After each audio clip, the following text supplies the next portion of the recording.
Hello everyone, welcome back to another video. Today I've got something really cool to share with you guys. It's been a minute since I shared a Kroot Kitbash. I guess the last one would have been showing off what I used the new Krootox kit for a couple weeks ago.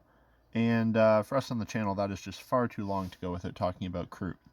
Now this is interesting because what you see before you here is quite possibly one of my, I don't know, technically best Kroot kit bashes. I'm very proud of it, and I'm happy with all the work I did, and I tried some new things with it. But it's not even for me.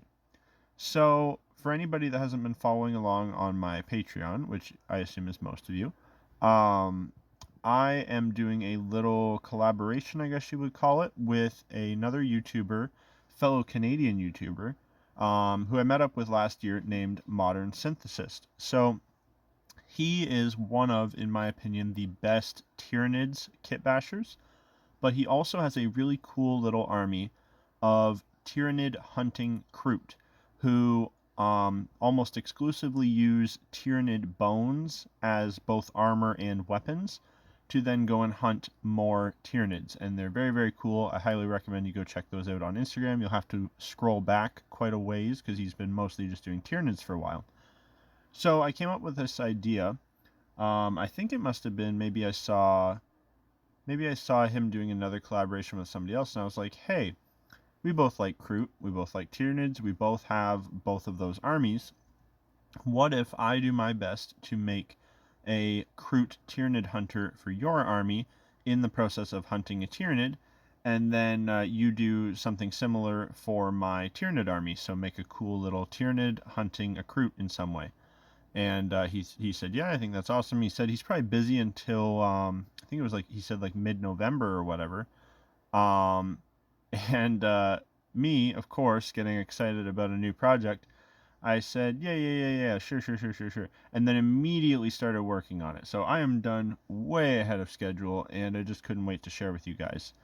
So yeah, let's jump into it. So what was my idea? Well, first thing, I creeped the hell out of his Instagram and I went through and I wanted to do something that he hadn't done yet, which was pretty tricky because you think of Tyranid bone weapons, and I guarantee you that almost everything that is going to come to mind quickly, he has already done.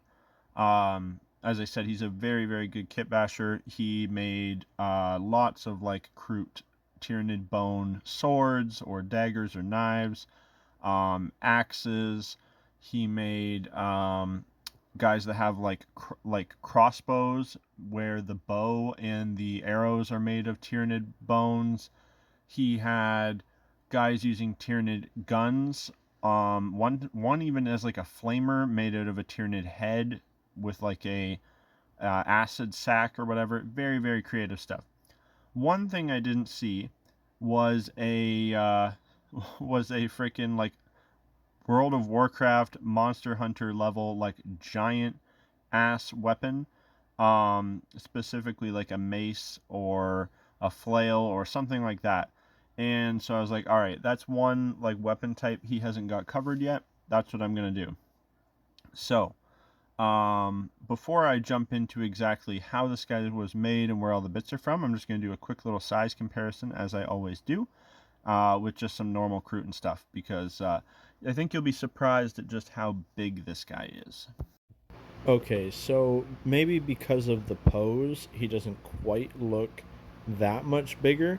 But I assure you, if he were standing straight, he would be a good head taller than these guys, and also a bit more muscular looking in the shoulders and the face, due to some of the green stuff work that I did, which I'll get into in a moment. But yeah, I think whether he's leading a normal Kroot army as some sort of a uber shaper, or I'm not really sure what he counts his little army as, maybe Drukari.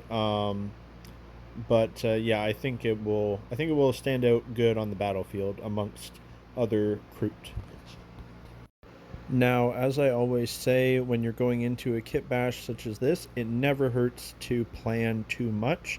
So this is just one of, I think I had two or three little sketch sheets here where I was kind of planning out how the armor would look, how it would fit, what sort of pieces I would maybe use, as well as the different weapons I was thinking of. I thought about big sniper rifles with Tyranid claws on the end of them as bayonets. I thought about swords and axes and maces and tomahawks and just about everything else you could think of that would be cool for a Tyranid hunting Kroot to use. Now, the first part that I started working on was the chest armor and the chest plate and the back plate. So I'm just using a normal Kroot torso here from the old Kroot box, although I'm sure you could use one of the newer ones. And I split a Hormigaunt in half, and to my absolute horror, because this was an old Hormigaunt, the body cavity is basically solid.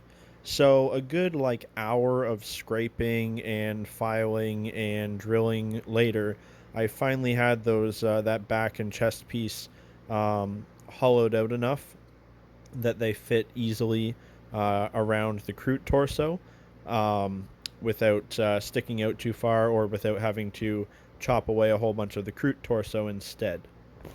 I then drilled holes in both the front and the back piece, and I had a lot of extra, very fine actual electrical wire from broken pieces of equipment from my work. And so chopping that up, it actually works perfectly as like armor straps for models. It's just the right size, and it's a lot easier to manipulate and work with than some of the like normal just like straight metal wire I've used before. So I found that worked really good, and with a little manipulating, I've got straps going across the shoulders and around the sides of the Kroot torso for that. Onto the head of the model. Now, he does this cool thing where almost all the Kroot in this warband, they are taking the head, crest, and spike of their Tyranid foes and using that as like a helmet. So I used a Hormigaunt for this, and very carefully was able to like clip and cut the crest off of it.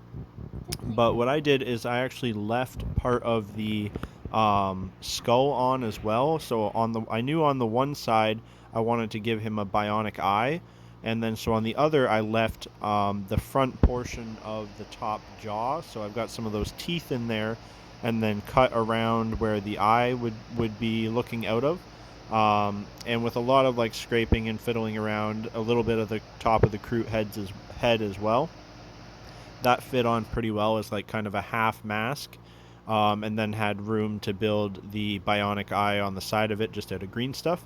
I then went and green stuffed over his whole bottom jaw, and basically made that beak a little bit bulkier and thicker just to kind of go with his somewhat enhanced size, just give him a little bit thicker beak underneath there. Now again, for the arms, we are just using normal Kroot arms from the old Kroot box set. Now I knew right away that I was going to have to lengthen them, though that's what I wanted to do anyway, due to the bulkiness of the armor and how big I was going to make the weapon and holding a shield and stuff. I knew they were going to have to be extended a little bit. So I did what I think anybody does when they need to extend limbs. You cut them cleanly, and then you're going to drill a hole in either end and pin it, and then you can just make the pin however long you plan on extending them. I would say they were extended by maybe like 15%. It wasn't a whole lot. Cut it right at the elbow, and then just kind of had to resculpt some of the muscle in there. I actually did that on stream. For anybody that watched that, we were kind of just figuring stuff out. I'm making this seem like it was all done in an orderly way, one thing at a time. Really, it was all just like a little bit of this and a little bit of that, and I started working on the head, and then I'd set it down, start working on the body. It was just kind of whatever was dry enough to work on at the time I was working on. And yeah, but so just a little bit of sculpting to fill in those gaps, and then a little bit around the shoulders as well, but then those end up being covered up mostly by the shoulder armor anyway. Now the legs were essentially the same thing, just clipping them just above the knee, pinning them, and then extending those down a little bit as well. They had some leg armor on them as well, and again, those were just small portions of Tyranid head armor, cut and sanded down to fit as kind of like knee or shin guards, and again, some more wire wrapped around the back of the ankles um, to serve as the straps for that. The weapon we made for this guy is using the claws from Hive Guard or Tyrant Guard, cut down to size, and then the two big ends stuck together with a little bit of green stuff, and then the two smaller, like thumb claws, stuck on either side. So they got just some of that extra, um, spikes on the side. It's like going to be like a big mace or whatever. So I had to cut a Kroot hand away from whatever it was holding. I forget if it was a knife or a gun. And then drill a hole through that, put a wire all the way through to serve as the base for the handle. Wrap that up in green stuff to make, like it's been like wrapped in leather. And then drill a hole in the end of a Hormigaunt talon to make the other end, and then wrap up the main mace head with more of that electrical wire to serve as like the straps that are, like it's homemade by a Kroot, like it's holding it together. And I think it turned out pretty cool. It's like a little bit ridiculous, a little bit too big, but I think it's fun. I think it's pretty much what I envisioned it to be. His shield is just the arm armor off of a Hive or Tyrant Guard again, just all banged up. It actually fits perfectly around a Kroot forearm, just on the inside already. And then I just green stuffed a little strap in there to go around the wrist. And then the only other like accessory on him is the Tyranid skull shoulder pad, which is a Ravager skull. So he has a system where the bigger the Tyranid or the better the Tyranid that they kill, that skull goes on their right shoulder, and that kind of shows their rank. So I imagine if this guy killed a Ravager, he's got to be pretty well respected at least. And that was just a simple matter of chopping it up, chopping some of the crests off the back so it would fit, hollowing out on the inside so it fits nicely on his shoulder, and then just drilling the eyes out of it so it looks more like a skull and less like a head just on there. Now, last but not least, we have the base for this guy. So, as I said, the original comments that I made to Modern Synthesis were to make a Kroot actively hunting a Tyranid, and then for him to make some sort of a Tyranid hunting a Kroot. So this hunt has went very successful because I wanted to make it so that he has absolutely shattered the head of his Tyranid foe. So I went and got another Hormigaunt out, and basically went ahead and busted off all the limbs on his, I guess it would be his left side, doesn't really matter. On the one side, I busted them all off, and I rearranged his legs so that it looked like a more natural, like laying on the ground, fallen over pose. I snapped off his the one arm from the side that is laying down onto the ground. Just kind of was getting in the way, and it's just more trouble than it's worth. I cut out a space for him in the cork to kind of lay the body better on the ground, and then I actually made like a as if he chooses to paint it as if it's stone or whatever. I made it look like it's all cracked and broken where the head is resting, as if this Kroot hit the head so hard that it kind of cracked the stone underneath. And then I took that head and very carefully, as you can see here, just kind of chopped it up in the pliers, or in the clippers, and then once it was just kind of broken into some manageable pieces, I then went in with the hobby knife and with the clippers again and just kind of like chunked it up more. You don't end up using the whole head, as pieces are going to just kind of like disintegrate when a head gets splattered that bad, or they're going to be gone. There's going to be a fair amount of like blood and goo and brain juices that come out, and so I represented that by just a blob of green stuff and just kind of mashing it all together and sculpting it so that the pieces were kind of the pieces of the head that are left are just kind of stuck in a blob right there. And then, of course, we pose the Kroot triumphantly standing over his kill. Now, as we all know, am I the best sculptor in the entire world? No. Am I even in the top 10,000? No. But overall, I'm actually really happy with how this guy turned out. Is it perfect? Of course not.